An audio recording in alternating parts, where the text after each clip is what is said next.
Hello बच्चों, welcome to physics वाला। So question में क्या पूछा गया? A solid sphere of mass 10 kg is placed on a rough surface having coefficient of friction mu is equal to 0.1. A constant force F is equal to 7 Newton is applied along a line passing through the center of the sphere as shown in the figure. The value of frictional force on the sphere is right. So frictional force की वो आपसे value पूछ रहा है, चार option दे रखे हैं, 1 Newton, 2 Newton, 3 Newton, 7 Newton. हमने F को इस पे फोर्स लगा ली। चलिए देखते हैं। और म्यू आपको दे रखा है 0.1। फ्रिक्शनल फोर्स ऑब्वियसली पीछे की डायरेक्शन में लगेगा। एक काम करते हैं, पहले तो मैक्सिमम फ्रिक्शनल फोर्स की वैल्यू निकाल लेते हैं, कितनी होगी कि हद से हद कितनी लग सकती है इस पे। म्यू एन होगा ऑब्वियसली, म्यू म्यू एन मतलब म्यू इंटू एम जी। ठीक है, सो म्यू कितना हो गया 0.1 इंटू मास कितना है, मास आपको दे रखा है 10 kg इंटू जी 10। तो आंसर फाइनली आ गया आपके पास 10 न्यूटन। तो हद से हद फ्रिक्शनल फोर्स की वैल्यू हो सकती है 10 न्यूटन, इससे ज्यादा नहीं। ठीक है, चलिए 7 न्यूटन आपने लगाई। ठीक है, ये मान लेते हैं 7 न्यूटन, है ना। ये इसका angular acceleration alpha, linear acceleration A. एक बेसिक सा फॉर्मूला यूज करना है हमें। अब आप ध्यान रखिएगा क्या लिख रहा हूं। एक्सेलरेशन हम सबको पता है क्या होता है, आर अल्फा के बराबर, आर अल्फा के बराबर। ठीक है, अब मैं ए आपके सामने लिखने जा रहा हूं और ए अल्फा आपके सामने। मैं साइड में ए और अल्फा की वैल्यू निकालता हूं। चलिए, एफ नेट कितना होगा, मास इंटू एक्सेलरेशन। एक्सेलरेशन यहां से क्या आ गया, F net upon M.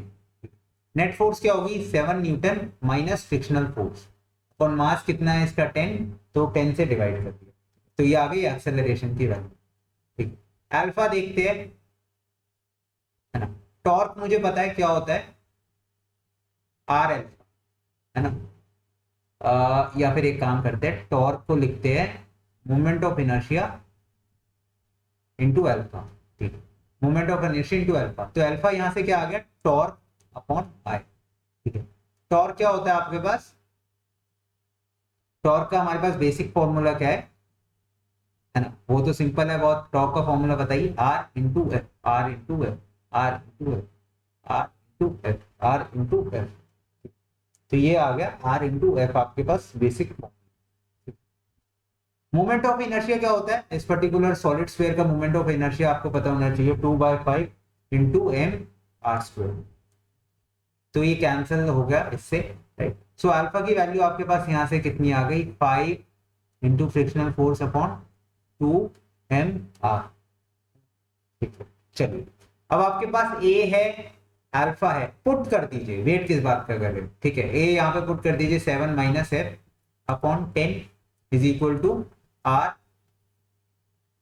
Into alpha कितना है 5 एफ अपॉन 2 mr। ये लीजिए, अब आ गया आपका आंसर ऑलमोस्ट।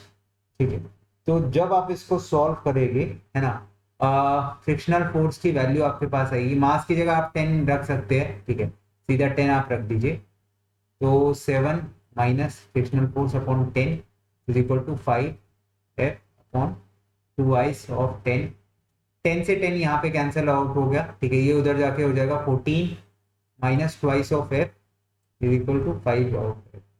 ठीक है,